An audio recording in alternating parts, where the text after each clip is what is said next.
Hello, this is Diane, and this is a long delayed episode of Biters. And I would like to introduce my guest host for the next few episodes.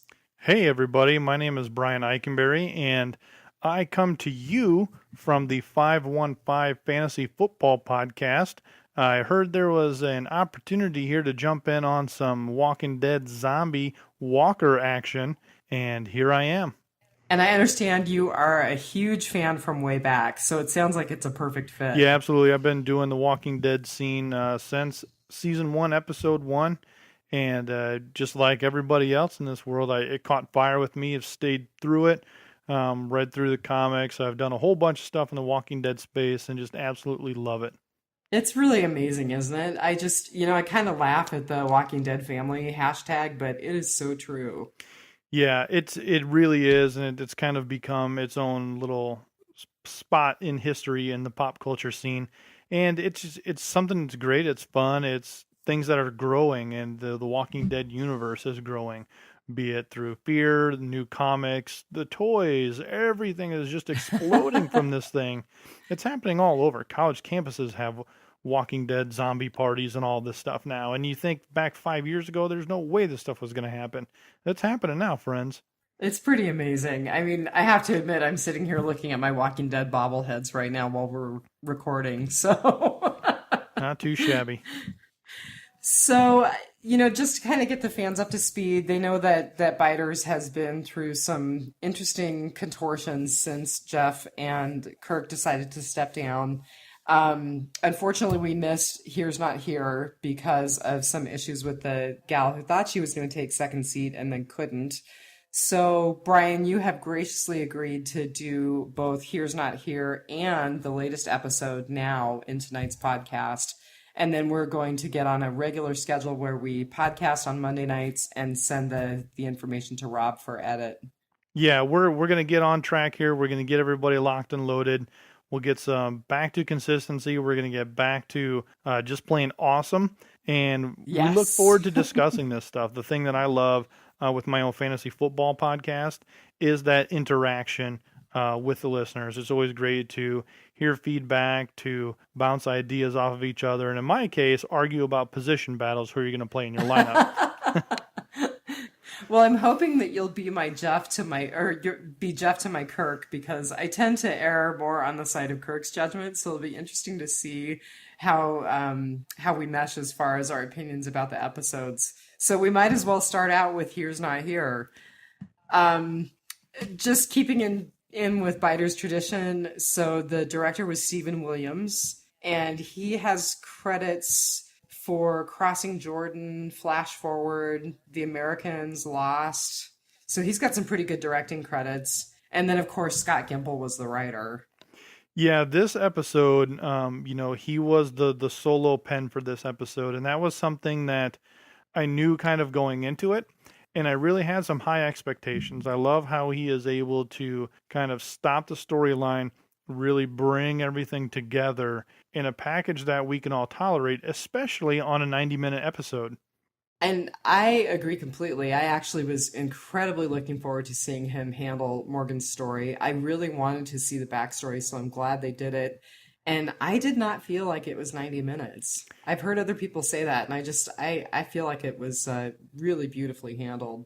Yeah, I agreed, but I was kind of hoping things went in a different direction here with... Oh, interesting. Yeah, so I did have a little bit of different take. I seen 90 minutes. I'm like, oh, baby, we are going to see some deaths. We're going to find out what Glenn is, and this is going to be awesome. So when it started out, and I'd like to call him Morgantello. Here you have a Ninja Turtle theme going on, and now he's got the bow staff. That is super funny. Morgantello.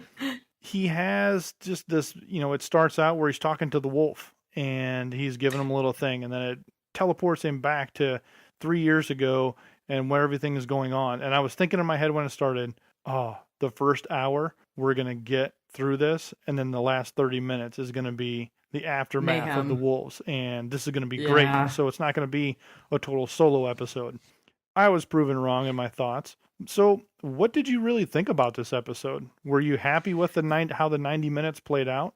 So I have to say, the last couple of episodes, they have started kind of slow for me, and then I have just gotten overtaken. And I would have to say that's the truth with this one as well. Did you realize that he was talking to the wolf right off?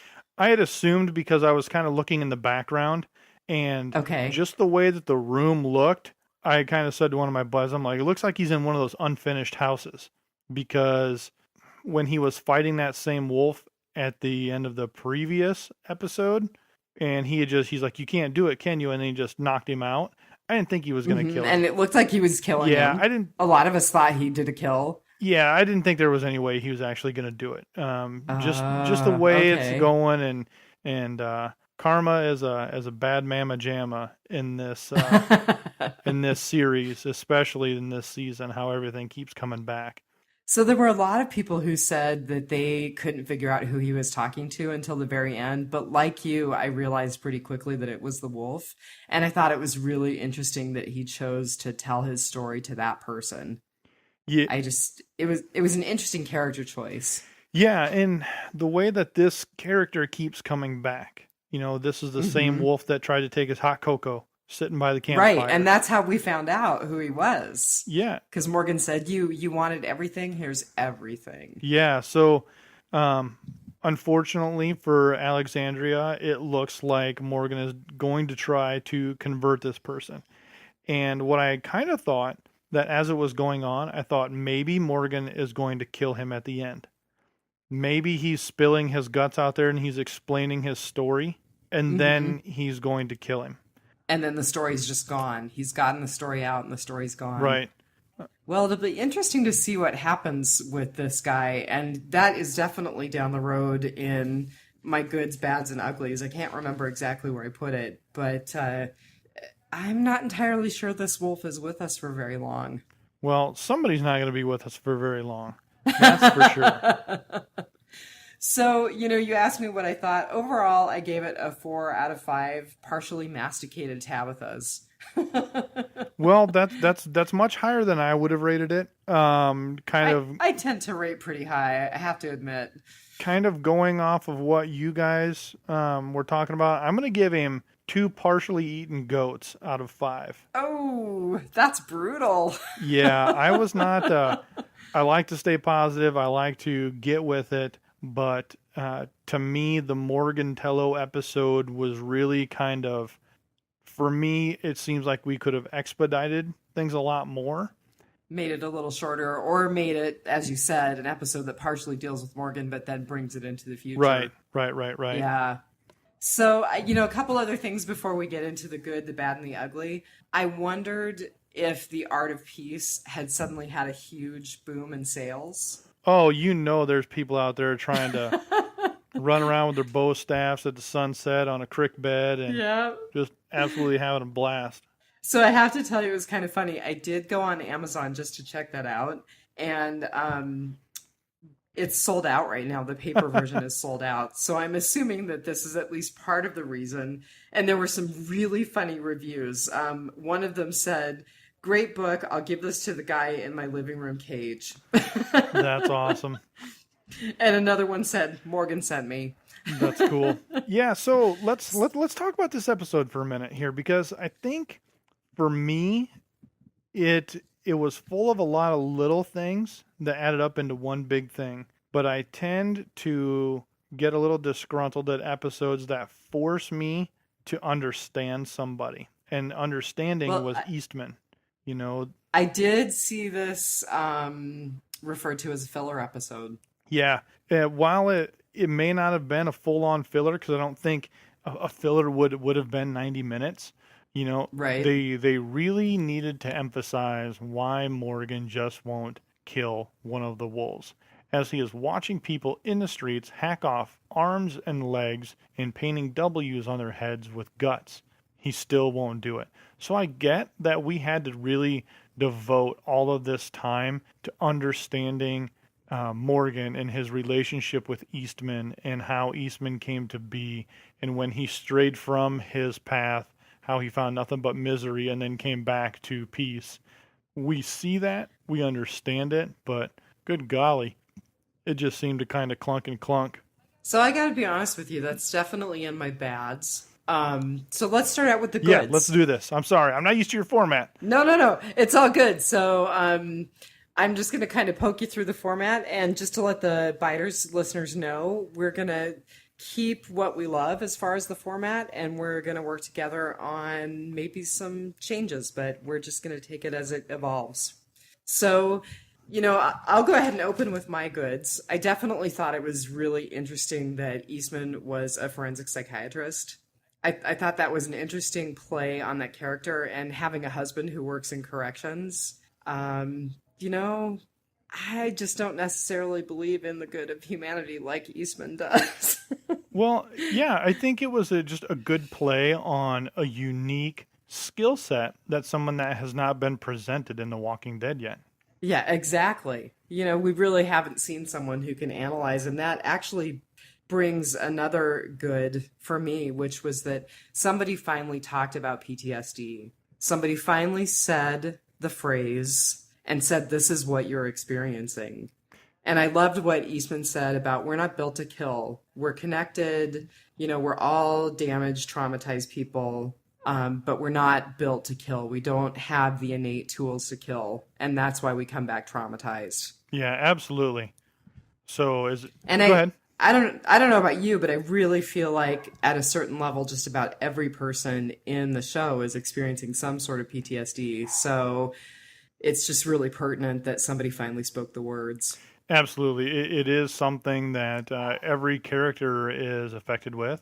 And being a veteran myself from the United States Marine Corps, we see these different effects on every individual, and every individual handles them differently. And it's so critically important to talk about it. I mean, even outside, one of the things I love about The Walking Dead is that I have said repeatedly it's not just a zombie show. So the fact that we're bringing to light something that we are seeing in our culture, even through a show like this, it's important. It's important that we're talking about it. Yeah, I totally 100% agree. So is it my turn now for a good? Is that You how can we do go this? for it. Yep. All right. So my good, which was very small in this episode, but my good on this episode was how everything you've seen on screen had a role in the overall storyline of Eastman, be it the drywall that his daughters colored on Oh, right. or the cage. I thought the whole time the cage was for the goat. Little did we learn the cage was for somebody else, and somebody long ago who starved to death in there because he killed Eastman's family. I did not see That's that a coming. really good point. So I didn't see yeah. I mean, I even with the drywall was like, okay, obviously this is important, but what's the story? yeah, when you learn the story of why he went to go turn himself in, and that's how he found out the apocalypse was, and Yeah. it just it was unique. It was, the goat was his companion. The staff, he cleaned it every single time, and those little details Morgan picks up on, because when you see Morgan use his staff, he wipes it off as soon as the attack is done. He wipes his staff off every single time. So all these little tiny things have really taken hold with the episode, and really taken hold with Morgan on who he is. And that's why this was a 90-minute episode, because they had to stress that strength and that bond that these two had in Master and Sensei. I think go I was ahead. just going to Sorry. say, just for him to carry on with who he is today.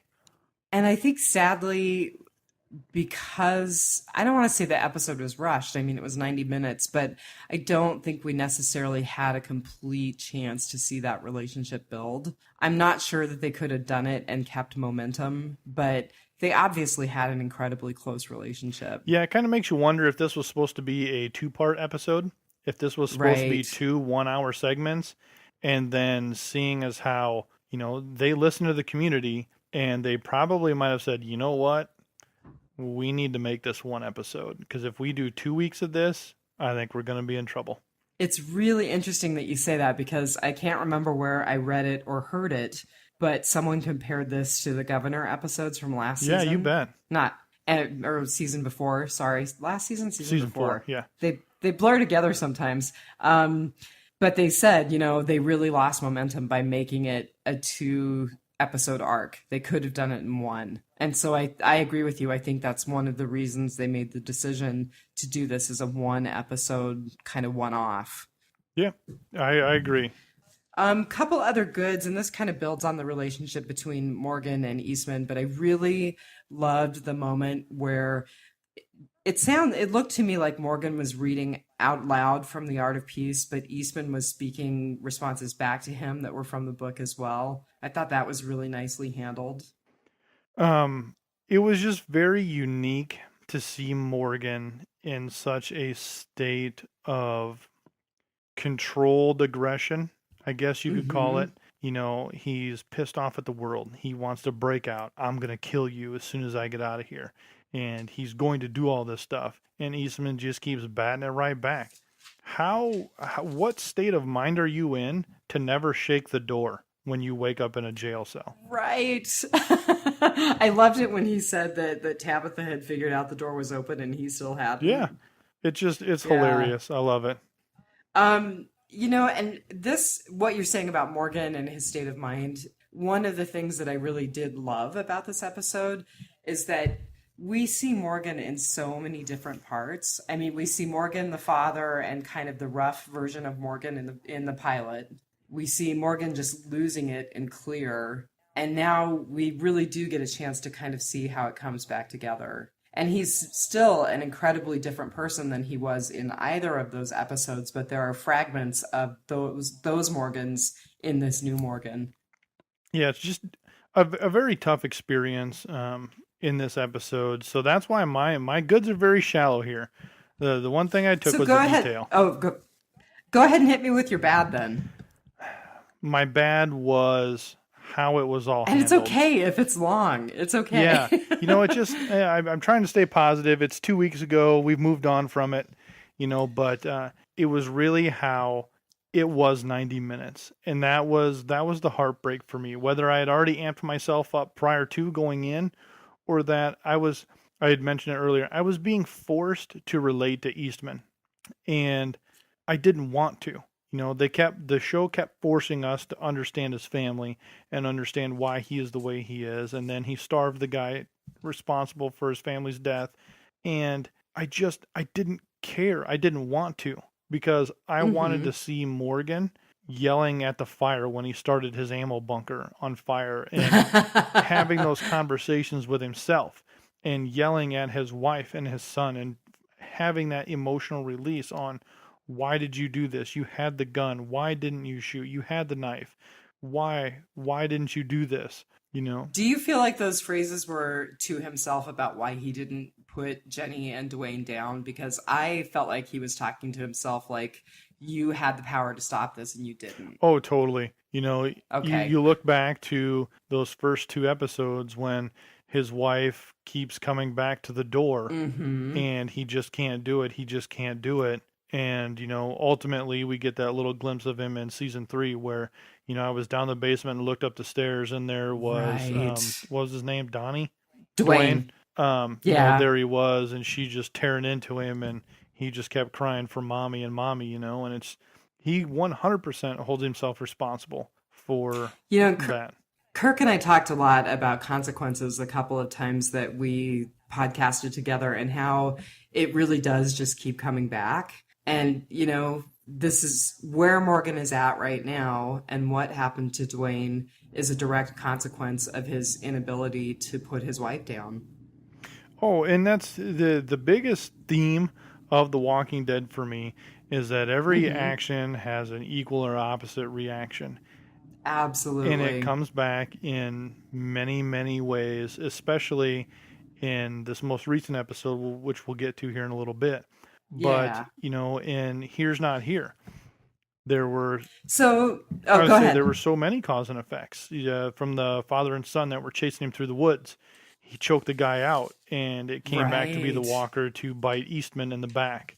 And I missed that yeah, completely. That's a good that observation. was the guy he choked out, and he came back to bite Eastman, then subsequently kill Eastman, and all of these little things that are left undone, that aren't decided on, that aren't completed, all come back around. Everything. Yep, everything means something. Everything means something.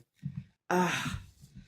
So, it sounds like our bads were actually really similar. I did feel like a lot of the episode was pretty heavy-handed. And again, what you were saying about being forced to like Eastman and being forced, just kind of being forced into believing that this path happened for Morgan. Hmm. It actually seemed more organic to me before we got the backstory, which is a little disappointing for me because I really wanted the backstory. But Wasn't what you I, thought. I yeah, I just felt like it was really, really heavy-handed. And I wrote down the quote that Eastman said, "The door's open, it's been open all along." And I thought, the symbolism that is just reeking in that statement really shows how heavy-handed the handling of the relationship was. Yeah, it was tough. It was tough to chew it all for 90 minutes. It was tough to understand why they were doing it, but I definitely think that we'll get to that part in our uglies. I think so too. Well, one more thing about the Sure. bads. I just thought that Eastman's death, although I'm so glad that you said that about who the walker was, because that makes it more meaningful for me. At the time, I was thinking this is just a convenient plot device. It's convenient that Eastman dies and that Morgan doesn't have to explain this other person. Yeah, that was something we kind of seen the writing on the wall happening. Okay, he's going to die. How's he Hmm. going to do it? The one thing that was agitating me as that happened is like, he got bit. He doesn't realize he's going to die. How is Morgan going to do this? Because Morgan knows he's going to die, but Eastman doesn't know he's going to die because he was handling himself so well. And even when Right. they were burying the bodies, he was like, nope, got to bury these bodies, got to grab the ID, got to write the name, got to do all this. And then when they were back in the house, he finally said, okay, I'm ready. I have a gun in here and there's a bullet. Let me take care of it. That just blew me away because he was able to control himself all the way through, calm, cool, and collected, take care of the task at hand, and that was bury the bodies, identify them, write their names on the markers, and then just be done. And that Yeah. really showed where he was in his training and how he had came to peace with himself. I also wonder, and I think that this goes to what you were saying about Morgan picking up some of those small personality pieces of Eastman. I certainly think that his death was symbolic of the passing of that torch to Morgan. Yeah, absolutely. You can tell, okay, now Morgan is going to feel responsible for another death because Morgan is responsible for that one as well.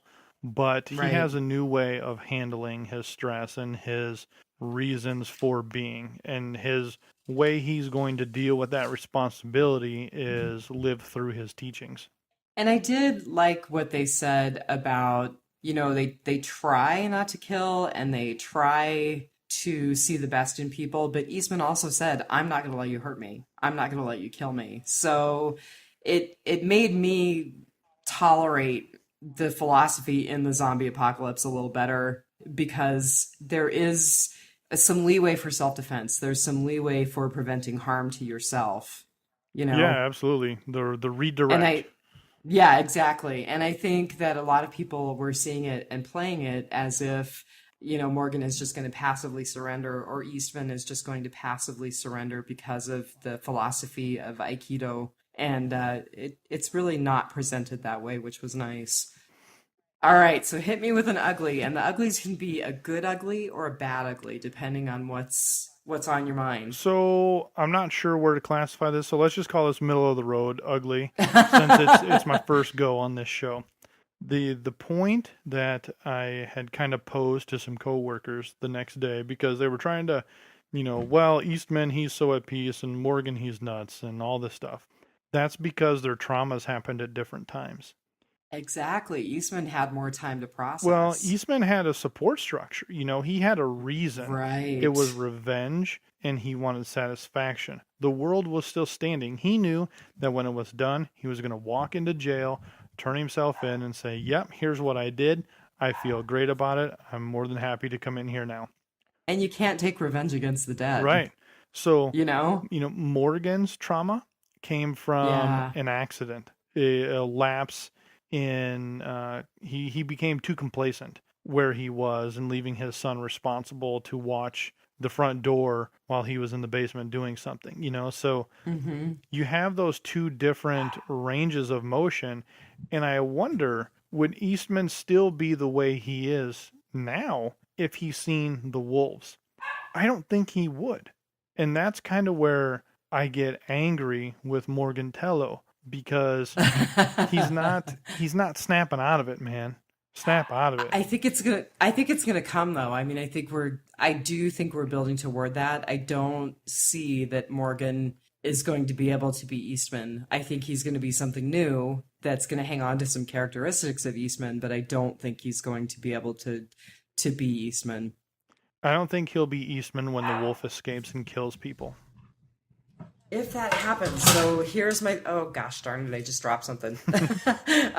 So here's my thing about the wolf and telling the story to the wolf. That was one of my uglies. So the reveal was pretty cool, whether you caught it at the beginning or caught it at the end. But is the wolf bitten? Hmm.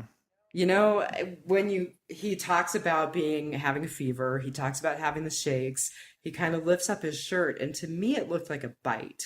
Now, other people are saying that it looks like an infected wound and that it will be treated and he could potentially recover.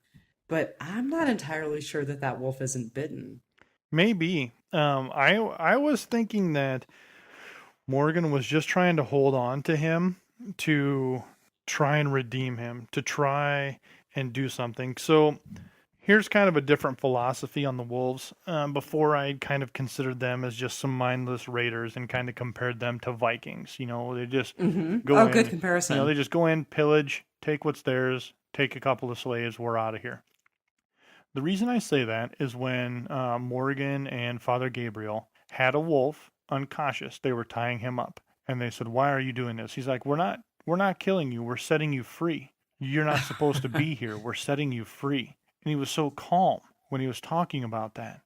That almost sounds like a doomsday cult, doesn't it? And that's exactly what they're drinking the Kool-Aid. And, I'm not sure what your guys' comic book policy is, but I'm going to just not mention anything because we don't know. Oh, we just usually say if you are not a reader of the comics, we're going to spoil it, and here's a spoiler: 3, 2, 1. Well, so if you want to spoil something, you go right ahead. Well, we kind of already know who. Okay, so ready, 3, 2, 1.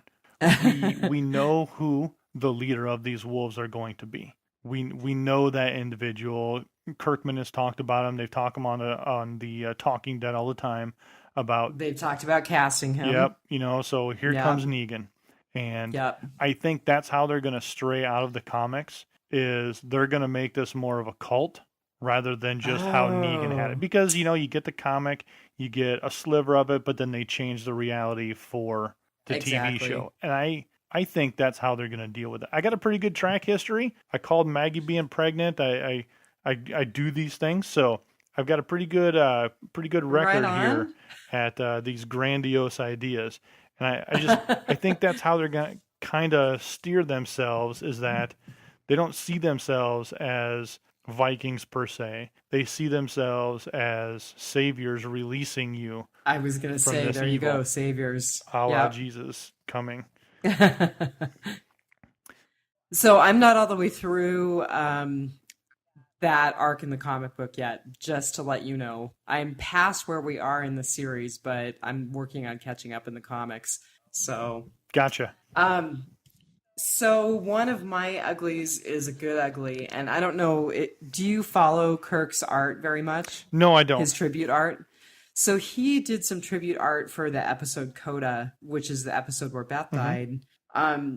Because at the very end, we've got that little snippet of Morgan setting up his altar in the church. Right. So Morgan's altar consisted of a rabbit's foot, goo goo clusters, and a bullet. Oh, neat. And in this episode, we see where each one of those came from. Wow. That was awesome. And so that was, Yeah, that was super cool for me to see that come full circle. And that's actually one of my favorite pieces of tribute art that Kirk has done. But, I also think that the symbolism of Goo Goo clusters being food, the bullet being safety, the rabbit's foot being luck, and that kind of being the new religion of the apocalypse, I think that's very, very an accurate call. So to see that brought into this story was really cool for me. That was really cool. Thank you for pointing that out. I just never made that connection when he was doing it, and now to hear it kind of go and coming full circle, that's pretty awesome. Which, by the way, Goo Goo clusters are freaking amazing. If you've never had a Goo Goo cluster before, I highly suggest it. I have to tell you, man, in Alaska, we are so deprived in some Yeah, ways. Not that I should complain because it's gorgeous up here, but I think I need to order some Goo Goo clusters off of yeah, eBay. they'll probably cost you $25 now, but Probably. definitely worth Maybe it. I'll get it. Maybe I'll get a free bullet and rabbit's foot with it. Let's see. One other good. Oh, just the reveal that Eastman went through with his plan to kill off and to capture and kill Crichton Dallas Walton. Yes. And just again, that consequence, that's how Eastman became who he was. Yeah, it just you know, I was more shocked that the big goat or the big cage wasn't for the goat. I'm just like, God, did he really build this whole thing for this dumb goat? Like, this is ridiculous. And it's like, oh no, it's because he went sadistic, and rightfully so. I mean, the guy killed his family, so you bet you can starve him in a cage for all I care. Um, it was just one of them neat things, the way they just kind of bring everything full circle. And Eastman opens up about his lapse, because I was the same way. I'm like, oh well, he never got a chance to kill him because of the apocalypse. Oh yeah, that makes Right. sense. Oh nope, actually I did get him, and as the apocalypse was happening, this is what I was doing to him. Yeah, I totally did not see that. I was completely shocked when they revealed that, so that was pretty cool. We did have a fan who is she was really funny. I think it was Jen Pollock or Pollard. I'm sorry, I'm blowing your name. And she said, "What the hell is up with Gimple and sunflowers?" Because there were quite a few sunflowers throughout this episode. And Eastman actually talks about how when he picked up Crichton Dallas Walton, I think that's his name, that he was planting roadside flowers, and he specifically says he was planting chrysanthemums and forget-me-nots. Hmm. So I thought it would just be interesting to look up some flower symbolism, and sunflowers tend to be very joyful and symbolic of adoration, and of course symbolic of the sun. But chrysanthemums, it depends on the color. So red, they symbolize love, yellow, a neglected love or sorrow, white, loyalty or devoted love, but they're generally happiness, longevity, joy. And then of course forget-me-nots are that, you don't want to forget you don't want the receiver to forget the forgiver, or the giver rather. So I thought that that flower symbolism with that story of Eastman was pretty interesting. Well, here, let me pick one of these feedbacks here too. I'm gonna reach out to Gary Dombrowski, because he Okay. brings up a pretty good point here. He says, "What's with this episode? I think they should have called it the Morgan Filler episode. There you How to go. become an Aikido master in several days. I'm not sure how the origins of offerings of Morgan left at the church furthers the storyline. Nods to the creator, the Ninja Turtles, and the tortoise Enid. 8 were many of the little gee whiz things. So one thing I want to touch on one sentence he left in there: how to become an Aikido master in several days. Right. That's one thing that we definitely lose touch of as this show goes on. How long was Morgan with Eastman? In the grand I agree. in the grand scheme of timeline, it's about 3 years since the fall of society.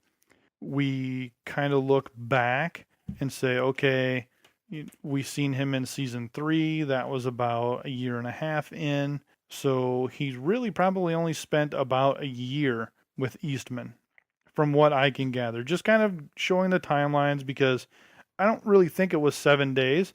Because if it was 7 days, he just wouldn't have had that bond and that respect for Eastman. Because if you go back to where Morgan had his little, I call it the Lions camp, where they had all the spears pointing outwards and he rode on the Right. rocks, he just got bit. Or they're arguing about not wanting to be there in that location. And he's like, all right, that's it. form it up right now. I don't remember the exact terminology he used, but then they were doing exercises with their They were staffs. doing the forms. Forms, Yeah. that's what it was. Forms Yeah. right now. And he obeyed him as a sensei and a student. So And that speaks of a long-term relationship. absolutely. So I think Yeah. this episode, their relationship was spread out over a year. And I think they didn't do a good job showing that in this episode. You know, somebody's hair could have grown, or, you know, I mean, he did perfect cheese then towards the end. And that doesn't, you know, how long does cheese make? How long does it take to make? A long time, right? I don't know, man. I goat cheese, I don't know. Crazy. So, thanks, Gary, for reaching out and shooting us the how to become an Aikido master in several days. And, you know, Gary's rating was not far from yours. He gave it 3 awful tasting goat cheese samples. Yeah, so right on, man. Let's see. So I'm going to, on the tail of that, talk about the great Terrapin conspiracy that's unfolded on our Facebook page. So Kirk was the one who posted the meme that showed all of the links between the Mutant Ninja Turtles, Teenage Mutant Ninja Turtles, and this episode. And then I commented that Gimple sent a message to Hardwick on Talking Dead, basically saying sometimes a terrapin is just a terrapin. But several people responded, including James Chapman, Laura Willie Swink, Leslie Cox, to point out that no, actually these links are real links and they're not just throwaway links. So let's see. Behind the scenes, Morgan and Eastman were trained to use a staff by Leif Tilden, who was Donatello in the 1990 TMNT movie. A terrapin is a tortoise. Terrapin's a turtle. He was wearing a turtle t-shirt. I don't know if you remember that. Yeah. And supposedly the backstory of that t-shirt was it was a local bar that he was involved in trying to save, a bar called Terrapins. But it's just too convenient. And it works. Morgan Tello, now that cute little nickname has a total meaning to this now. Absolutely. So it was pretty funny that it just evolved into a big thing, and I think we're going to continue to see that. Someone else joked that Michonne must be one of the other characters from TMNT with her sword. So very possible. Let's see. I like to look at callbacks too, so I'm going to throw in a couple of callbacks and then maybe one last feedback on this episode, and we'll get to the next episode we're going to talk about. Let's rock and roll. All right. So, definitely the callback to Coda with the rabbit's foot, the goo goo clusters, and the bullet. I also thought there was a nice callback to Guts, and it was when Eastman insisted on collecting IDs from all of the walkers and kind of giving them identity as people. And that was really a callback to when Glenn and Rick were covering themselves in the guts of that walker. And Rick said, I'm going to remember this guy's name and I'm going to tell my family about this guy. Yeah, absolutely, man. These callbacks are awesome. Yeah, they're really cool. I think they're really interesting when they happen. And I'm not quite as good at spotting them as some people, but I enjoy looking for them. I also loved that they showed the moment of Morgan walking past the Terminus sign. That was a nice callback to his little endings in season 5. Yeah, when he emerged from there, I'm like, oh, he's going to Terminus, and then the sign, I'm like, yeah, cool. Yeah, that was really perfect. Which, side note here, just so you don't know my history, that is one story arc I wish we would have developed further. I wish. Well, they made it. I wish we would. They took it so fast. Yeah, and that's the thing. Like it was whoosh. It just kind of swept over, and then you had some kind of on the trail end there, hunting them down and tainted meat and the whole 9 yards. But right, it was just such. And the cannibals were actually a much bigger story, or the hunters. I think they were in the series, in the comic book series. Yeah, it was, and that's kind of the thing is that. I just thought that was such a very unique opportunity, and then it was kind of over before it was done. So, anyway, sorry. Oh no, that's cool. So that's kind of how we roll on this show. Perfect. So just wrapping it up, what did you think "Here's Not Here" meant? Here's not. I had here. a hard time. I was reaching. I think that is his way of saying, "Here is not here." And that's mental. You know, when he was talking about going through the door, but you just keep circling back to the place you started. Here is not here. Interesting. You know, this is not your reality. you have to do this to move on. And that was something that Morgan, even though he kept saying it, he just couldn't Hmm. do it. And that's where he was talking about. But, that door has always led you right back to the same spot. But there's always that glimmer of hope that the next time you go through it won't take you back here. So maybe Morgan finally found his not here Yeah. by moving He on. finally opened the right door. Yeah. So the just to wrap up with the numbers, so the numbers were 13.3 million on the day of the premiere, which was actually a 1% increase in viewing over the week previously. I think that 1% is probably the handful of people who thought they might actually find out about Glenn. And then Live Plus 3, which are the people who DVR, it said it was up 134% in the 18 to 34 demographic and up 140% viewership in men between the ages of 18 and 49. So pretty significant increase with the Live Plus 3 numbers. Cool. Yeah. So are you up to talking about now? Yep, let's do it. All right. I'm sorry, you're probably hearing my Shiba Inu bark in the background. No, that's fine. Anyone who's listened to any podcast I've been on knows that I have some incorrigible dogs. So, so the title was Now of the most recent episode. What do you think the title was about? So we just talked about Morgan finding his not here. I'm kind of feeling like maybe people were figuring out what is now. I think that title referred directly to what Jesse was talking about is Mm-hmm. this is our life now. This is what life looks like. When the Betsy, I think was her name, cut her wrist inside of her house Right. and she went up there and Jesse, I think that's her name if I'm not getting it right. I don't have my Yeah, IMDb you got it page right. up. But the bad thing with me is I know all the actors and actresses' real names, and I tend to call them out by the real names. So if I Uh-huh. do, bear with me. Um, she just walks up there. The rest of the residents are standing there in horror. She walks up, cracks the door open, stabs the walker in the eye. Boom, it falls down without a bat of an eye. She's like, this is what life looks like now. There's Yeah. nothing we can do about it. This is what it is. This is now. And she just kind of put her knife away, grabbed the rest of her stuff, and kept moving on. And then I thought it was funny that everybody else was just like, meh, good point. And then just turned around and walked away. I thought that was a strong moment for Jesse. And I also thought that, I was kind of looking into other ideas. And I also think that Tara said it a couple of times, and I'm pretty sure Dr. Denise said it to Tara at one point, the world's not ending or the world's not over. So kind of finding that as your now and taking each moment as you have it. Hmm. And then I also thought it was somewhat nihilistic, because there were definitely people who decided that living in the now means that they can raid the food pantry or do whatever the hell they want and there are no consequences. Well, yeah, and that's also a good call to, this is now kind of a mantra. Hmm. What's her son's name? The older one or the Yeah, younger the one? the one who is Ron. Ron. nope, not Jesse. Um, why can I the one who's pocketing the food? Oh, Spencer. Spencer, yeah, Spence, good old Yeah. Spence. Um, Yeah. that's his. He had that motivational speech there in front of Deanna, and he's saying you're going to look back at this moment and you're going to wish you had never acted this way because this is when we destroyed this place and this is now and you have this opportunity now. And Hmm. everyone's like, yeah, man, you're right. And Deanna's like, ah, yes, my son has really come into his leadership role.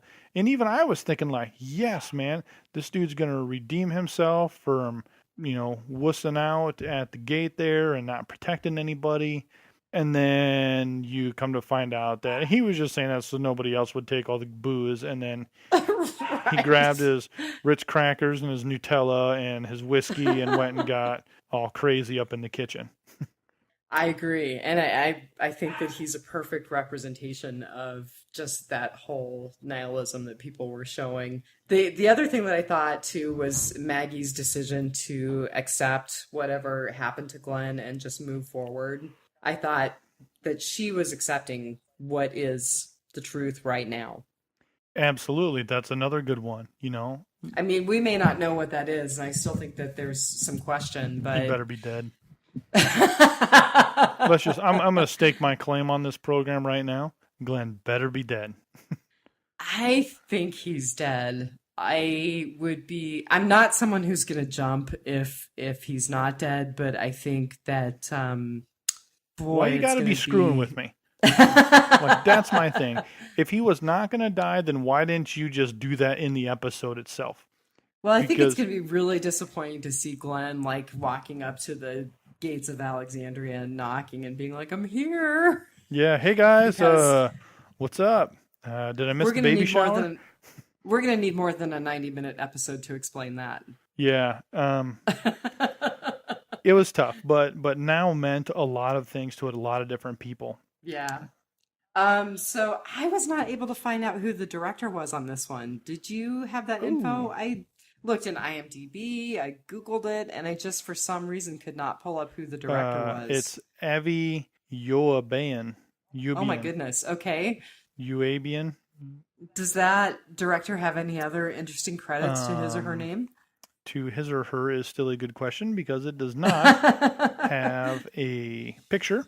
However, there's a show called Kidnapped that's Walking Dead's done 1, 2, 3, 4, 5, 10 episodes on The Wow, Walking Dead. okay. Remember what happened, what's going on. Cross Slabtown, did Slabtown. That's cool. Yeah. Did some action on Constantine, Justin Bieber's Believe documentary, so that's Oh my cool. God. Awesome. Oh, look at this. Another Bieber. Bieber never say never. So that's why this episode just really didn't get to some meaty parts that I was hoping were coming. I have nothing. I got nothing. Yeah. Oh, those are editors. I'm sorry. That's other stuff they edited. That's still pretty damn funny. Yeah. Yikes. So the writer was Corey Reed, and he's got writing credits with Medium, Da Vinci's Demon, and then his writing credits for The Walking Dead include this episode, Forget, Consumed, which that was the episode with Daryl and Carol after Slabtown, right? Yes. I actually really liked that episode quite a bit. And then Four Walls and a Roof, which I thought it was interesting that he had a couple of Maggie's standout Mm-hmm. episodes. So, viewership for this one, so it was actually up almost 1.3 million from last week. We're too early for the live plus three numbers, but the live numbers are 14.6 million on the day of release. And it was like 13.3 million for viewership with the last episode on the day of release. It was number one over NFL, over Major League Baseball, and over American Horror Story. So It's it's because still everyone hanging thought you in were going to there. find out what happened to Glenn. Absolutely. So it'll be interesting to see if next week's numbers take a dive because people are like, well, they're never going to tell us now. I think we'll find out at the mid-season finale. I don't think we're finding out anywhere Oh. before then. Yeah, or the other thing is, and this is somewhere in my list of goods or uglies, but sometimes life isn't clean. We never get answers. So maybe we never will get more of an answer than this. Maybe not. I did think that I found a little piece of trivia when I was looking around about this episode today. So remember when Deanna grabs that map and starts scrawling things on the map? Yeah, where she's going to plant all these crops and all this cool stuff. Right. And then she writes a phrase on it in the very end. I didn't realize that it was in Latin, but it Yeah. actually is Latin for "this pain will be useful to you." Must have been something her Which I husband wrote all the time. Reg. well, but I just thought also, okay, so this pain will be useful to you. This is true for Maggie. This is true, totally true for Deanna. Not just her pain about Reg and Aiden, but also her pain about finding out what a creeper Spencer is. So that Yeah. was just a little interesting piece of trivia that I thought was good. All right, so go ahead and hit me with one of your goods. Well, one of my goods on this episode is that we get to see these little seeds of a lot of problems coming. And the one that I can't quite pin my finger on and figure out what's going to happen is that little slime ball Ron. he He is is going going to to be cause bad some, news. yeah, he is going to Yeah. cause some major problems. So I don't know if he is, well, let's put it this way. Ron's going to die. Ron is going to die, But he's but going to do some bad, bad stuff before that happens. right. So, he keeps trying to get Carl to go outside. He keeps trying to get Rick to go outside. He wanted them both to go outside. Just plant these little seeds of like, well, this Hmm. person's still out there and your kid was going to go out there and this is what's going to happen. And don't worry, Uncle Rick, I got you covered. Teach me how to shoot now. Put doubt it, kid. Let me Well, distract you. Why don't you yeah. teach me to shoot? Luckily, Rick was smart enough to take all the bullets out of his gun and then was like, okay, here. So that was good at least. So here's Was that his python that he handed over to yeah, that and it's kid? like, dude, that kid can't hold it. And even if it did fire it, That's, it'd pop you right in the face. I was totally thinking that's Yeah. really not a gun Yeah. to That start a gun's kid like out seven with. pounds. Yeah, that ain't gonna happen. So here's my big prediction for this. So here's my big prediction for Ron. Okay, go for it. It is a comic book throwback to way back, way back. So not really a spoiler. I think I might know, but go Carl's ahead. gonna blast this kid right in his face. Do you think it's because of what happened in the van in Yep, the comic that's book? exactly why. That is Oh, exactly yeah. the scene I was thinking of. Is there's a scene where this kid just keeps making noise and just a little turd, and Carl has had it. He knows what's going to happen, and Carl opens up the van doors and kaboom, just blasts him right in the face. So interesting that you say that because I listened to the David Morrissey, Andrew Lincoln interview from Walker Stalker Con today on their podcast feed. And Andrew Lincoln made a reference to how we're going to see a lot of issues with Carl in this season. Yeah, I definitely think Carl is going to get his groove back. And, Carl's killed before. He shot that kid outside of the prison And didn't even when think twice. nope. Yep. And, Carl confessed to being a monster to Michonne outside of And Terminus. once again, we've lost our moral compass, right? So Herschel's gone. Now, as far as we know, Glenn is gone. Hmm.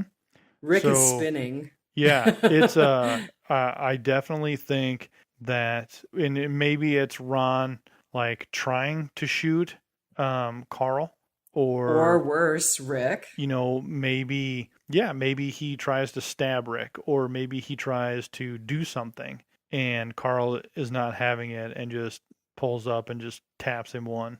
Oh man, good call. That'll be interesting to see how that plays out. So that was my good So, is the seeds of Ron. yeah. Yeah, I definitely think we're not done with Ron. I agree with you. Now, I had a few goods. I really liked seeing Deanna finally get the full visual of the walkers coming toward her and just the not even a massive herd, but a pretty significant herd as Rick is running toward the gates of Alexandria. I really felt like that really brought home reality to her. Yeah, she's really making me mad. Yeah, it Just apparently didn't. She hasn't figured out that you need to kill them with a headshot, but well, yeah, I mean, she's now dealing with her trauma. We kind of talked about this with Morgan and right. Eastman, and she's finally 3 years into this is having her trauma with Reg getting his throat cut open, her youngest son dying in the field, and now, the town has fallen and they've witnessed this brutality. Um, And she's really losing faith in her oldest son. yeah, just her whole world is crumbling. Yep. And I think she was looking to blame Rick when they were all kind of in that circle up by the front gate. And that's when Aaron stepped in and said, this happened. Rick saved half of these walkers from coming to here. Yep. I'm the reason the wolves came here. This, that, and the other thing. And then she kind of nodded and walked off. And everyone's just kind of like, oh, okay. But the real big thing that annoys me, and I'll just drop this from my bad right now, is that Rick tells everybody to be quiet, and then she goes out there and she's banging on the gates to kind of amp herself up, Instead of having heads in the fish tanks like the governor did, she's out there banging on the Right. gate like, yeah, come on, you want some of this? It's like you're behind a gate and a fence, and he just told you to be quiet, and now you're out there banging on the gates, riling them up. So I caught Rick saying "be quiet, keep things dark" as a callback again to the pilot because that's what Morgan told him. Hmm. But I totally did not put together that Deanna was stupidly out there riling the crowd. Oh, Yeah. It's like there's got to be better ways to get yourself amped up. Just out there beating on the fence. yeah. So You have another some one more of my goods? goods. Yeah, I got a couple more. So, this goes back to us talking about the Alexandrians kind of freaking out and trying to raid the food pantry and just me being so fooled by Spencer and his speech. I thought that was really good. But I also thought it just reinforced our vision of the Alexandrians as not being tough people, not being survivors. That whole panic run and raid the pantry. I just thought it was a good scene. Yeah, I definitely did, and I fell for a hook, line, and sinker, just like everybody else did.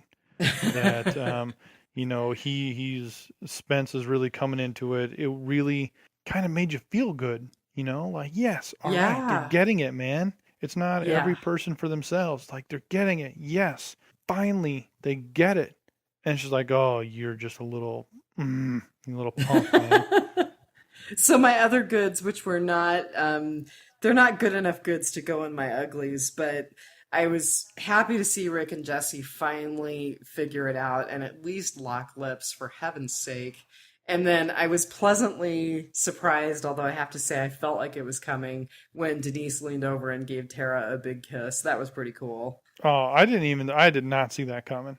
Really? Yeah, I'm just apparently just like real life. I'm completely oblivious to stuff like this.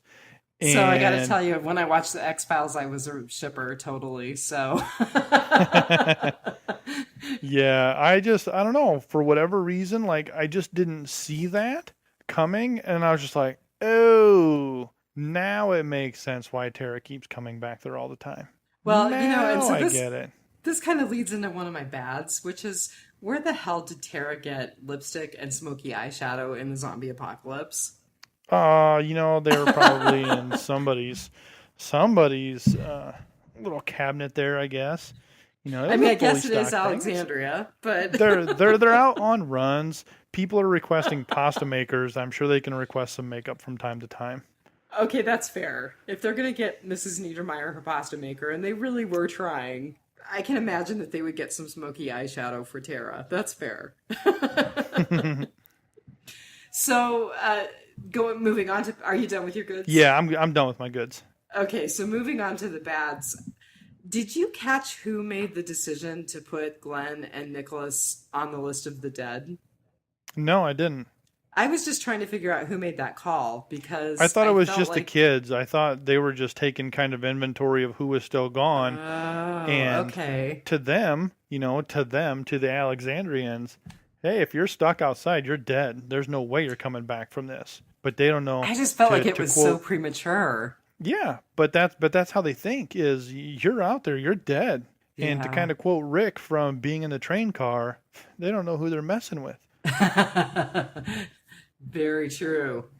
Okay, so and how I totally missed the whole Betsy thing. So how the hell did you figure out that she was the walker? How did you figure out her whole story arc? I didn't figure it out until The Talking Dead.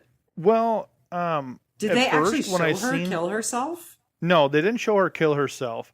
What I thought Okay. at first when Jesse's seen the curtain move, I'm like, they got another wolf. Like there's another wolf hiding in there. What are you doing? Oh, are you kidding me? And then Betsy she put her hand on there and you could see there were cuts on her wrists that were bleeding. Oh, okay. I So missed that. yeah, she just offed herself instead of because here's what the world is, here's what's coming. I don't want to deal with it. I'm tapping out. And that's kind of how it goes. And it's probably what I would do as soon as my iPhone died. I'm like, well, that's it. There ain't nothing left for me anymore. I kind of feel like with the horses and the dogs, maybe we've got some advantage up here, but who knows? Horses, dogs, and cold.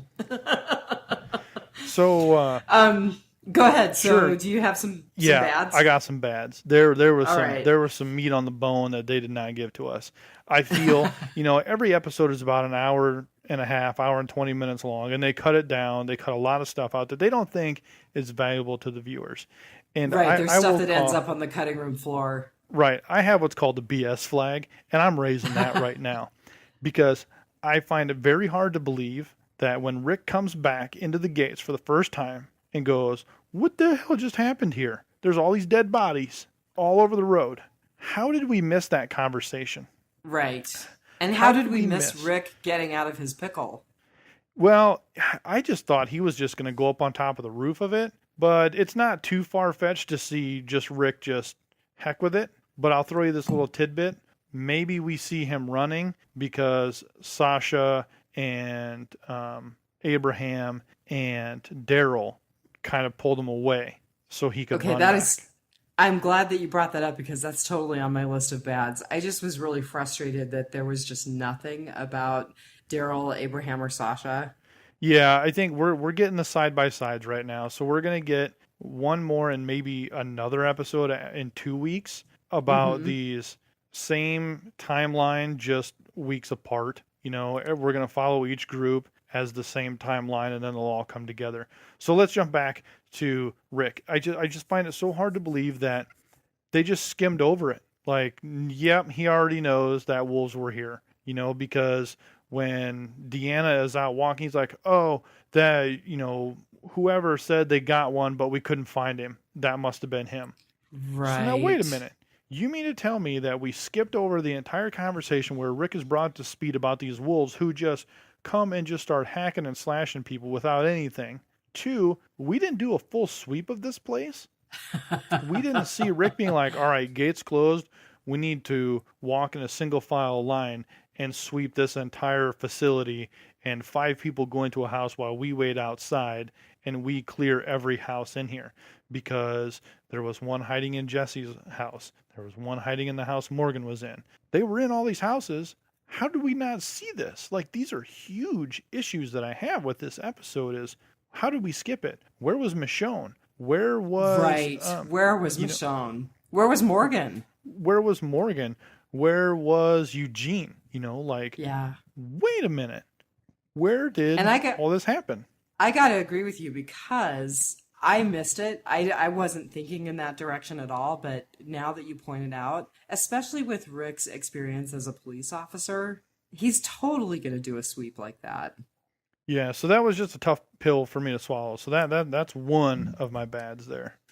Well, so one of my bads, and I've heard it called the slap fight, and I think it's funny, but the slap fight between Ron and Carl, they just, I'm not the type of person who says man up or things like that, but they just fought like a couple of girls. Yeah, I think And that I was don't more. usually say things like that either, but it was so painful. I think that was more Carl holding himself back Oh, because good point. he Because just didn't he's want it. truly a badass. He's like, look, dude, don't make me hurt you. Like, I will Right. cut you. Just come on, help me find her. Let's do this together. And he's just like, nope, I'm going to shove you because I've had it with you. And Carl's just, it's just that I'm going to hurt you, dude. So I'm going to shove you down and you need to stay down because if you get up, I'm going to bust your nose. I think that was Carl just really holding himself back and not just waxing this kid. Now I'm going to have to watch it again because that makes me feel better about that scene. But it I was, though, did come because, up, go ahead. or go ahead. I was just going to say, I'm like, knock him out, man, knock him out. Like, I wanted Carl just to buck up on that kid and just rough him up and say, look, you need to get This is with the it, way man. it is. Quit being Yeah. this little emo punk right now and get with it. Like, come on. I did have one little good moment from that scene. They did such a good job casting Chandler Riggs. They have no idea. He looks so much like the woman who played Lori. Oh, yeah, definitely. I mean, they just did a beautiful job, and it was one of those just fortuitous things. But he really looked like his mom in that scene. Do you think they're ever So going to bring stuff up like that again? Because I don't. that's stuff we miss. Well, you don't know what we've lost. That's what Alexandrians had always said. We lost stuff too. Actually, no, nowhere compared to You what got we did. no My kid idea. blew his mom's brains out after this person cut out the baby. That's what Right. this kid's been through. That's what he's lost. That's what he's done. Oh, Maggie, yeah, she watched her father get decapitated by a madman outside the prison walls because he wanted what we have, which is exactly what's going to happen. You miss these crucial conversations about why these characters are the way they are, and the Alexandrians don't understand it. Why have you not had these crucial conversations? Like, you want to know why this kid's messed up? Here's why. You So know, you just made me think of Deanna's recordings, and I wonder if those will ever come back. Because I would imagine those stories were told in those moments. you hope so, you would think so, but You would think so. I mean, that's an important part of history for each of those characters. maybe not. Hmm. So I have another bad, and Yeah, go for it. that is the sewer scene. While it Okay. was very cool to see the sludge walkers that are all ooey and gooey and Maggie kind of putting her hand through it, the way they kind of got caught off guard and the way the reveal was about her pregnancy, I understand why she said it in that moment because she was no longer putting herself in a situation where she couldn't 100% get out of. She's seen those Right. walkers. We're not going to open this gate because we're going to have to run and kill them, and there's a chance that I am going to die. So that's why she just screamed as loud as she could to get walkers to the door and tell him that she's pregnant. And then he's like, oh, gotcha. Mm-hmm. I just, I wish that would have been in a different place at a different time. It was a huge reveal, and just the way she kind of said it really fast. It was My a one friend didn't even throwaway. catch it. Yeah, he Yeah. didn't even catch it. I'm like, boom, suck it, told you, yeah. And he's like, what? I'm like, she just said she was pregnant. And he's like, she did? And I'm like, yeah. She just said it so fast that it would have felt more impactful had it been just maybe as they were walking down the sewer Mm-hmm. and she says something like, no, we can't risk this. I can't. I have to go back. And he's like, what do you mean? Why? And she's like, maybe promise not to tell anybody yet, but here's why Glenn and I stayed behind. Here's why we did this. And more of heartfelt admission rather than just a rushed admission. I think you're right. I think they could have made it more impactful. Absolutely. I gotta tell you, when that happened, I totally thought of Kirk because Kirk's been saying for weeks, she's pregnant, she's pregnant. Yeah, absolutely. So, another bad for me is that, boy, Spencer sure seemed to get sober awfully fast, didn't he? Well, maybe he's got some pretty good coffee, you know? We in healthcare call that a well-trained liver. Yeah, no kidding, right?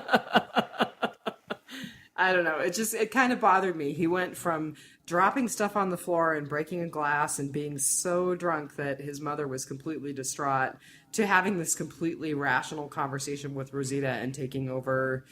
I think it was Carol's shift, wasn't it? Yeah, some bad juju there. We didn't see Yeah, Carol I this episode agree. either. And he's Oh, like, you're right. no, I took over for Carol. Yeah. Wait, what now? What do you mean you just took over for Carol? Yeah, and I'm Because not really sure that Carol would just hand that over. I think there's some more bad juju coming. Yeah, I do too. He's It's standing The out Walking there. Dead, of course there is. Yeah, but why did Carol not show up for her shift? That is not Carol. Carol does not pass duty. No, Carol she is the most doesn't. prepared of any cast member here to handle any situation at any time with a clear and thoughtful and unemotional head. Why did she Absolutely. just be like, "Oh yeah, I'll take the extra snooze here"? Carol knows that he was a total wuss. So what's going on here? Oh, I hope they answer that question. I hope it's not a throwaway. I mean, they're I wish really good this about was the making hour and a things half not episode. be throwaways, you know? Yeah. But So I hope they answer that.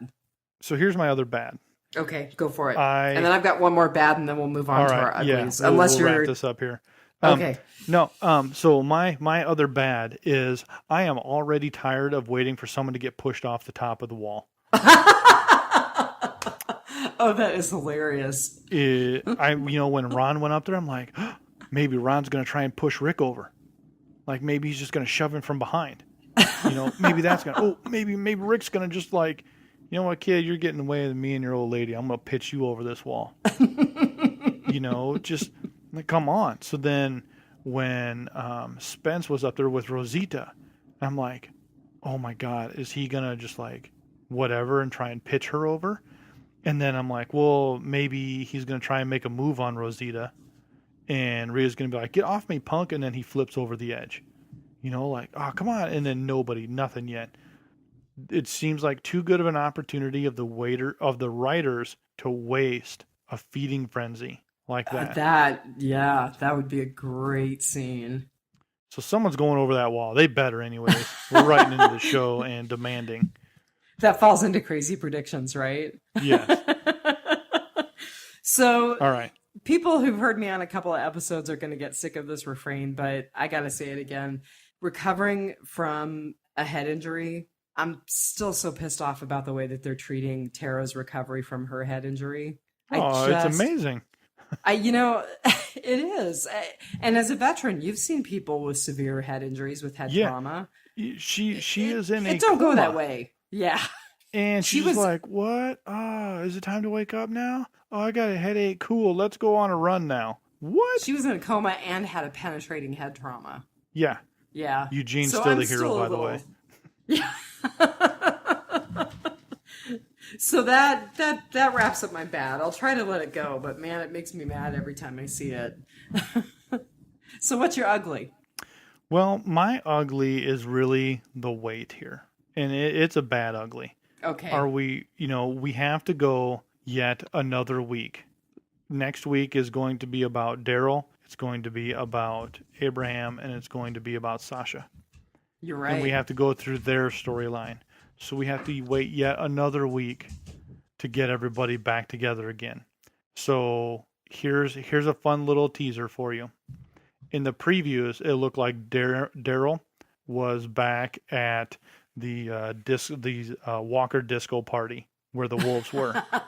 Right. Okay, I'll have to go watch the preview. Sure. So cool. It looked like he was there. So my thoughts are, Rick heard the gun, or Daryl heard their gunshots on Rick's radio. So he goes cruising up there to the camper and finds no walkers there because Rick took off on foot. Right. Took them all with him. Finds 5 wolf bodies there that Rick just blasted and goes, wolves have Rick. And he knows what they are because he's seen the W's. Right. So he goes, yeah. The wolves have Rick. So now he goes back to the disco party, the wolves disco party. Right. And he's not there. Daryl gets captured. Ooh. Dun, dun, dun. Which would be a way to introduce the world beyond Alexandria. You betcha. And perhaps a way to work in a permutation of Glenn's story the way it arced out in the comic book. Mm-hmm. Interesting. So I'm just going to go on the record. New to your show. I like making waves. I like pissing people off.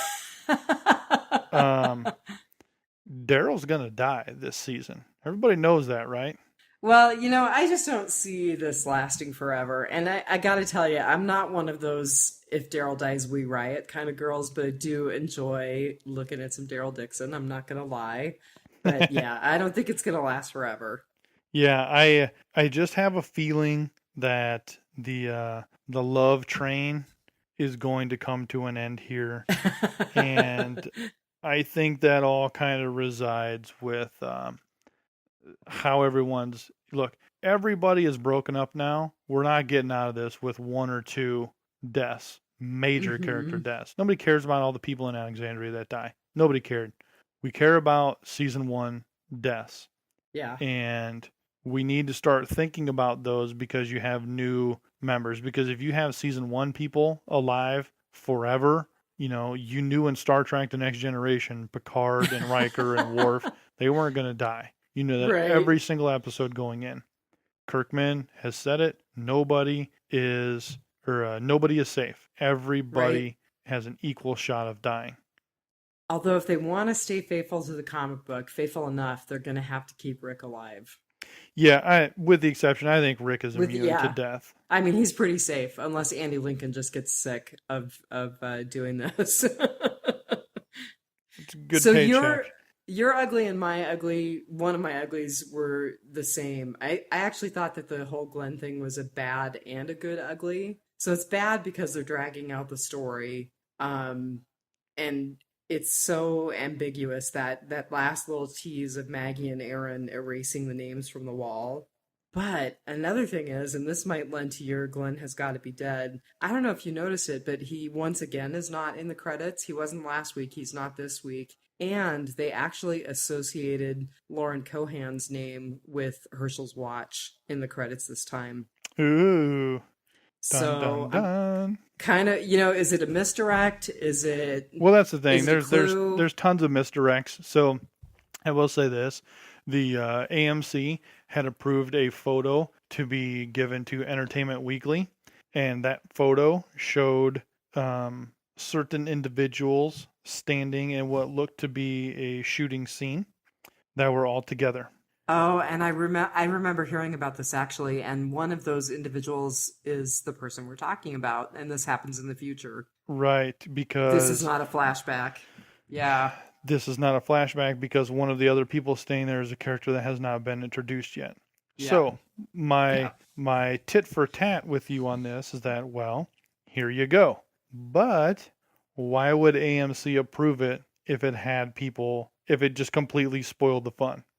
Then there was an interview that Glenn gave, and he made a big boo boo, or what seemed like a big boo boo on the surface, of talking about him and Nicholas celebrated by getting their hair cut. Oh, So there's those things that are out there, but sure, it's because tit that for makes you tat. think if they got their haircut, they're done. Yeah, But it's interesting. so tit for tat though, because every bit you have for his death, you can find another bit that's against his death, and it Sure, keeps you've seen, going. in fact, I think you posted that meme of someone at a chalkboard with all of these different permutations, and it says Walking Dead fans trying to figure out how Glenn escaped. Yeah. Well, my favorite Yeah. one, my favorite meme is it's got Glenn and Nicholas in front of the dumpster, and it's got Oscar the Grouch poking his head out of I the garbage saw that dumpster, and it one. says, "Glenn, hurry, no time to explain. Get inside." Yeah, yeah. Let's see. Another, and it was hard for me to say whether this was a good or a bad ugly, but it hurt my heart for this character. So Aaron taking the blame for the wolves. It just goes back to talking about consequences and him losing that backpack, but I just love this character so much that it really was painful to watch him take the blame for the appearance of the wolves in Alexandria. And I don't think it's entirely true because there were other people like Morgan who let the wolves go, So I think that there's more responsibility than just Aaron's responsibility. But it was painful to watch that moment. Yeah, it was pretty revealing, but also it speaks on how Aaron views Rick and the group. He views them as one of them. He views them as Yeah, he family. he absolutely views them as, I don't want to use the word saviors lightly, but he sees them as part of Alexandria and he sees them as a good thing to come into Alexandria. Absolutely. Cool. Let's see. Another ugly that I had, which was a bad ugly, was Spencer blaming Deanna for making all of the Alexandrians weak.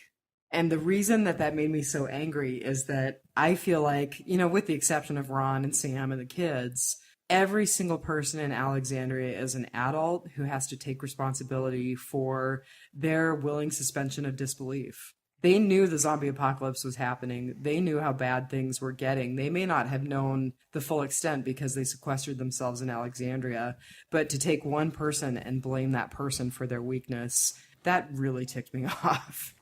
Yeah, it just speaks volumes to the blame game that they are just going to do until they accept the reality of now they're just going to keep doing that. Yeah, exactly. One last good, and this kind of goes back to what you were saying about Maggie's pregnancy. So I don't know if you saw the thing on The Talking Dead when Glenn was maybe killed off, maybe not, and Gimple had them read that statement. But in Hmm. one part of the statement, he said, we'll see parts of Glenn in different ways. And my comment to Kirk was, parts of Glenn, that's going to be Glenn's baby. And so I kind of wondered if that wasn't a callback to that when we were talking about Maggie's pregnancy in this episode. I also liked Aaron's comment that Aaron is a really good name for a girl or a boy, depending on what spelling you use. Yeah. Well, the one thing I took from that part of Glenn was that maybe we're going to walk up to him and it's just going to be like Glenn's hand with the watch in it. Right. There are a lot You of know. people who thought that that might be the case. Yeah. Who knows? We'll know in probably 3. There's 3 episodes left. 3 episodes left. I think it's reasonable to say that we could have that resolved by if we're going to have resolution, which I'm still not convinced that we're going to have resolution. I think it's reasonable to say that we'll have it resolved within that time frame. Yeah, I think we'll get full resolution on the mid-season finale. I agree. And then some other cliffhanger that's going to be tragic. Yes. Oh, so here's my crazy prediction, because I don't do predictions very often. I'm not very good at them. I tend to fall into the Department of Suspension of Disbelief, as Jason and Karen say over at the Walking Dead cast. But the blood that was running down the inside of the wall, I don't think that's Walker blood. You don't think so? I don't think so. I think I mean, maybe they're trying to show us the amount of pressure that the walkers are putting on the walls, and they're going to bring down the walls. But there was another part of me that was like, maybe that's Enid's blood. Maybe that's Glenn's blood. Maybe that's how we're going to see those characters that haven't been accounted for. I don't know. It's You might be probably right. nothing. I'm No, probably well, misdirected completely. I but thought it was just them showing them kind of bulging through the wall. that's what other people have said too. Yeah, I thought that's kind of what that throwback was, is them just kind of breaking through and kind of crushing through the wall. Yeah. But it totally could have been blood from Enid as she got back inside the wall. I don't think we've seen the last of Enid, Oh, although I no could way. be wrong there too. So, how did you rate this episode? I will give this episode, I will give it 3 sludge walkers out of 5. So, yeah, you are definitely going to be Jeff to my Kirk, because I'm rating it higher. I gave it 4.2 badly broken bottles to the chest. Yeah. And I would like to give Deanna the honorary attempt to kill the Walker of the Week, because she really did try. She just has to figure it out. Well, I don't think she was trying, to be honest with you. I don't think she You was think trying. she was just getting out some aggression? I do. I think in that moment, she didn't care if she died or not. And she just wanted to have her release of emotions. She needed, I always call it, people's coming out party to the apocalypse. This love was it. her, this was her coming out party and saying, okay, I accept it. I accept this for what it is. And I think that's how she was just dealing with it, because then he goes back to people's revelations when they had blood on their face, when it was Michonne, when she was talking about, you don't know if it's yours, your friends, or whose. And then her Right. other person that's out there with her, I can't remember his name. The Michonne told that to in the pet store. Right. Heath. Heath, yeah. Yeah. She told him, and then as they're going through that water, he looks down and sees his own bloody face, and then he gets it. And I think that was hers, feeling that blood on her face. There was no different between her and Rick when he came crashing out of that window. They're the same people in the middle of the street with blood on their face. Good point. And that's when she was just like, yep, it's all yours. Take us out of it. Warp drive, Captain. So I have one piece of feedback on our webpage, or on our Facebook page rather, and it was from Laura Willie Swink, who is a great contributor to Biters. And she said, I very much like this episode. Even though we have gotten no resolution to Glenn's fate, I thought there was so much character and story development in this episode. I give it 4.4 out of 5 hot dams. Now, where'd that Nice. come from?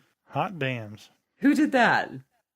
Well, hot damn, it's man, those are old 80s movies things. It's a hot damn. Yeah, but so usually it's some callback to the episode, so I'll have to watch back and see who. Yeah, who I the don't know. I callback can't was. think of who if it That's was in funny. an episode. Her goods. The many relationships examined in the episode. From Ron and Carl's slap fest. Guess this confirms that Enid was Ron's boo. to Deanna and Spencer's Freudian issues, to Denise and Tara, I knew that kiss was coming. To Rick and Jesse, I did not expect that kiss, and it was hot, but in my humble opinion, too soon. How long has she been a widow? A week or two? Oh, well, I guess that's more than Lori waited for Rick. Haha. No, I really hated Lori. And then she says, to my favorite dynamic duo, Maggie and Aaron. Their scenes were so sincere and touching. When Maggie broke down and told Aaron she was pregnant and her decision not to go after Glenn and what it meant just crushed me. The way Aaron simply hugged her was one of the most touching scenes in this season. It was so good to see the comeback of Maggie's character, who has been in the background for a while. Both Lauren Cohan and Ross Marquand are so good at expressing emotion. I really love their scenes together. I must say, Aaron has quickly become one of my favorite characters. I love his honesty and his willingness to own up to his mistakes and to work to make up for them. I really hope they keep him around for a while. I also enjoyed seeing Deanna snap out of her stupor with that extra bloody Walker kill, leading to her resolution to survive. I like getting to see the development of these new characters, even though I really need a Dixon fix right now, but I think I'll get my wish next week. The bads. I feel a bit cheated for not getting to see either how Rick escaped the RV, nor getting to see up close Michonne sharing the information about Glenn with Maggie. I really wanted to see her reaction rather than having it whispered in the background. However, the scene where Deanna looks over the wall to see Rick running from a horrific horde of the walkers was worth it. Also, I found out only this from the Talking Dead, but the walker that Jesse kills is actually Betsy, David's wife. On the Talking Dead extras, we find that she killed herself in despair because she never got David's note. Character-wise, this is two strikes. Wow. Yeah. So character-wise, this is 2 strikes against Michonne, who did not first mercy kill David, but secondly did not communicate to his widow his last words.